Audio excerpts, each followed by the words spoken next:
our viewers, welcome to the 58th Zambia International Trade Fair here in Ndola, and it is under the theme Unlocking Economic Potential Through Collaboration and Partnerships. My name is Christabel Mungachilea, and thank you so much. As you can see, I am at Zambia Institute for Policy Analysis and Research, ZIPAR stand, where I'll be talking to some officials here, and they will tell us more about what ZIPAR does. Hello viewers, my name is Zali Chikuba, Interim Executive Director of the Zambia Institute for Policy Analysis and Research.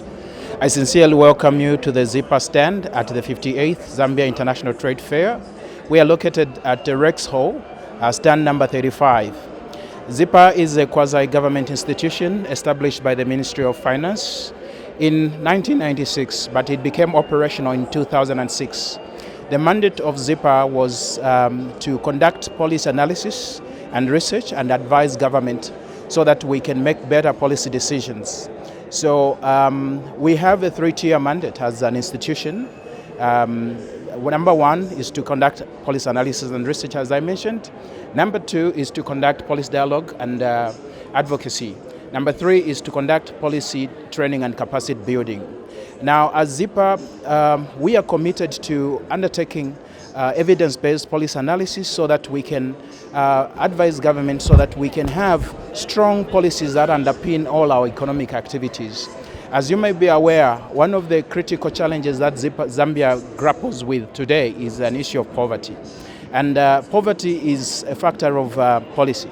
So mostly, if our policies are not well aligned, we will have poverty. When our policies are very well aligned, we begin to reduce our poverty. So the goal is for this country is to eventually eliminate poverty. And this is also a sustainable development goal, zero poverty. So we work towards making sure that we enhance human development, we enhance economic development. How do we enhance human development? Only when we grow our economy. And we do work in various thematic areas that support the growth of the economy and human development. Among the 6 thematic areas that we operate under, number one, public finance, where we look at government mobilization of revenue and expenditure. We look at the macroeconomy. How do we grow our economy, and how do we maintain price stability within an economy so that we can make it easier for the private sector to invest? The investment environment must be predictable. So when we stabilize our prices in the economy, then we make it easier for the private sector to operate. Number 3, we have a thematic area that looks at human development. We look at issues of social protection, we look at issues of education, we look at issues of health, we look at various other issues that affect human well-being and human development. Number 4, we work under trade and investment. Under trade and investment, we look at how Zambia participates in trade with the international community, and also Zambia facilitates trade within its borders. This is quite critical, as you are aware that now we are going into the Africa Continental Free Trade Area.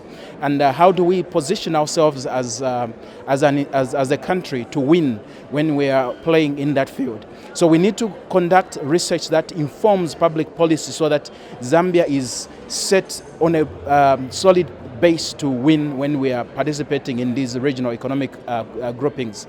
Then we also have the thematic area that looks at transport and infrastructure development. Under transport and infrastructure development, we look at the service of transport itself and also the facilitatory role that is played by other agencies that are in operation in transport, and also the infrastructure, how enabling is it? So we have this thematic area that joined much later. That was added to the other thematic areas much later. Then the latest thematic area that we added was the emerging themes. Under this thematic area, we are looking at issues of climate change, we are looking at issues of energy and water, and how the nexus between climate, energy and water affects the production of our country. How does it affect the resilience of our people? So I do have subject matter specialists here that are heading the various units that can give a deep dive into especially the emerging themes unit work. and also the macroeconomics unit work, and they will briefly talk about that.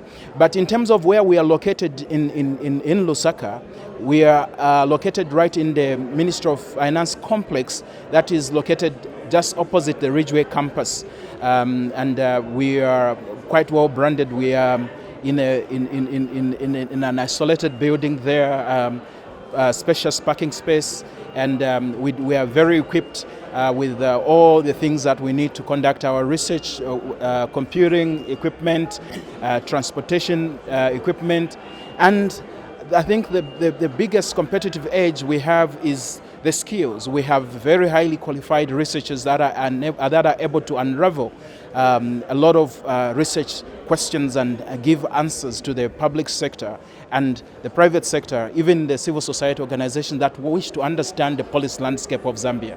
So at this moment, allow me to invite to speak to us the research fellow for the Emerging Themes unit to just give us a deep dive into some of the activities that we are undertaking that are contemporary in nature and responding to the current challenges that the economy is facing.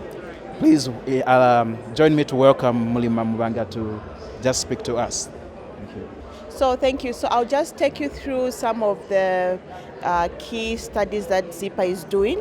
Under the Emerging Themes unit, which deals with sustainable development, climate change and energy, we are we've just concluded a study on transition pathways towards inclusive climate compatible growth. I'm sure you're aware that we're transitioning to a green economy. So what that means is now we need to pursue low carbon development pathways across all sectors. Now, climate change continues to pose a threat to the climate sensitive sectors, energy, water and agriculture. I'm sure you are aware of the drought and then even the energy crisis we're facing.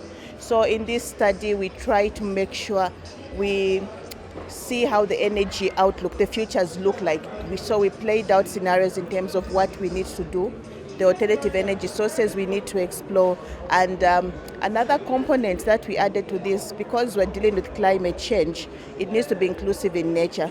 So we had consultative meetings where we made sure that we involved them in the process of trying to ascertain what energy futures should look like, which sectors, where should we decentralize or centralize the energy sector. So those are some of the things that we discussed. Now, back to the energy crisis, we are concluding a project, Energy Democracy, the politics of energy transition in developing countries. It is being done in Zambia, Lesotho and Nigeria. And we are trying to see what role do communities play in terms of making the energy decisions. We are talking about mini grids now. So in the rural areas and some other communities, you'll find that they're actually being run on mini grid. And this is something the government is trying to actually encourage. I'm sure you've heard the conversation around net metering. I think it's quite exciting. So the project is actually looking at some of these things. So how can the communities buy in, and how do we make sure we transition to such renewable energy sources and the technologies? And we do such studies because we know that the uptake may be quite low, but we make sure that the evidence is there to say this is what we need to do and how it's worked in other countries. I mentioned that we're also doing it in Lesotho and Nigeria. So we also try to learn best practice.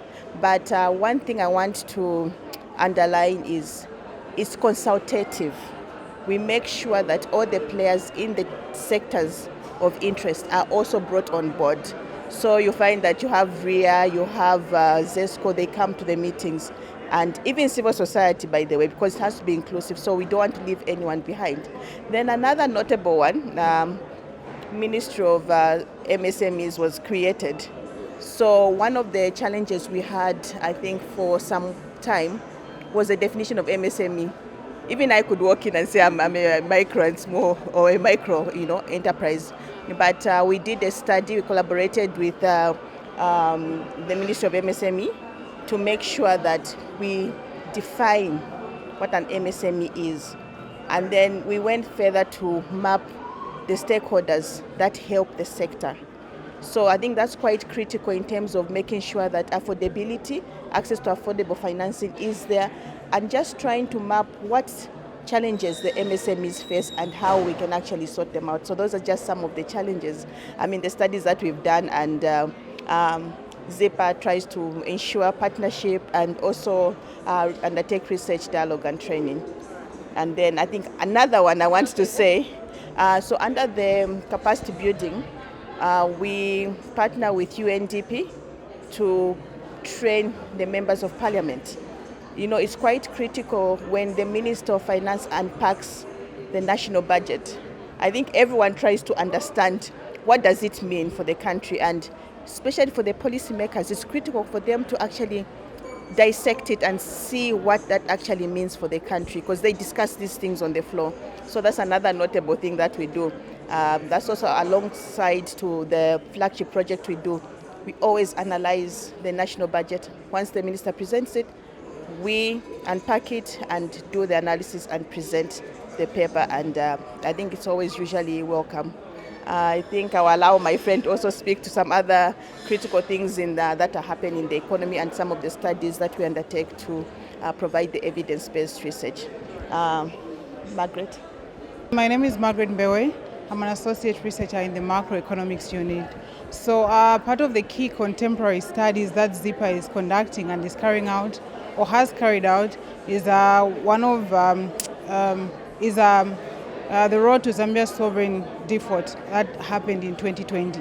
So we know that Zambia made headlines in the news when it was the first African country to default on its debt repayment, and has been the news ever since. So this led to sovereign rating being downgraded, yes. And then so many things have happened after that, including some milestones that have been achieved. But the study that ZIPAR carried out tries to recount some of the fiscal and macroeconomic occurrences that happened that led Zambia to defaulting on its 2020 repayment. So basically the road to Zambia's 2020 sovereign debt default delves into the fiscal and macroeconomic landscape, as well as the political and governance structures that were in place and that occurred from 2010 up to 2020, the time when the country defaulted. Although we know that Zambia has made some significant strides to restructure its debt, part of which is getting on an IMF program and also restructuring its official debt of about 6.3 billion, as well as its commercial debt of 3.4 billion. This is what the study tries to recount, and also to give insights and policy recommendations on what the country can do and learn from the mistakes of the past and how it can do better going forward. Another study that is being conducted by ZIPAR is the Country Economic Transformation Outlook. On this one, we try to understand, using a deep diagnostic of the country's transformation progress as well as the challenges. We know that Zambia wants to move away from the mining sector as its sole production, a source of production base, to move away to other sectors. But how is the country going to diversify? So the Country Economic Transformation Outlook tries to seek some of the challenges and some of the opportunities at different sectors that can bring about this improved transition in terms of the country going forward. Yes, thank you so much. So how do we interpret the theme for this year's Zambia International Trade Fair? We are interpreting it in this way that ZIPAR wishes to amplify economic progress through partnerships in policy, research, dialogue and training, because this is actually fitting right into our mandate. Everything we do, we ensure that we collaborate faced with like-minded institutions, with also the users, that is the policymakers and implementers, and also the general public. In terms of the partners that we engage with in conducting research, policy dialogue and training, for instance, as you may see on our boards, we partner with institutions like the University College of London there, the Climate Compatible Growth. We do have Zambia Chartered Institute of Logistics and Transport. We do have Ministry of Small and Medium Enterprises. We do have the USAID, R4G. We do have United Nations University for World Institute for Development and Economic Research. We do have the National Assembly that we always engage in training and also disseminate our budget analysis through. We do have partners like the United Nations Development Program, the UNICEF, that we closely work together with. All the ministries, most of the ministries, we do have MOUs that we that guide our engagements with them, so that whatever it is that we work on, it is built on very solid foundations. There's nothing that is left hanging. The research is very well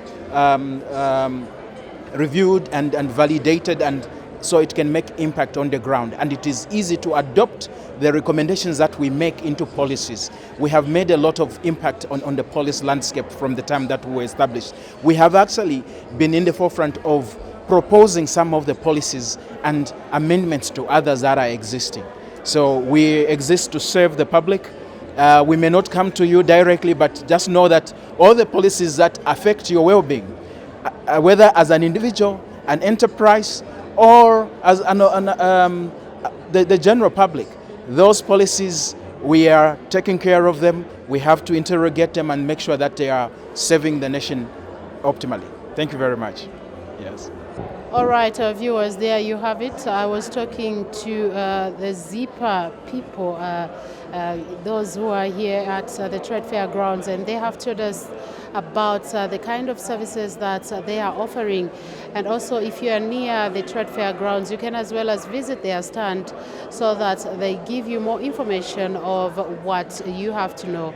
From me, Christabel Munga Chilea, it's back to the studio.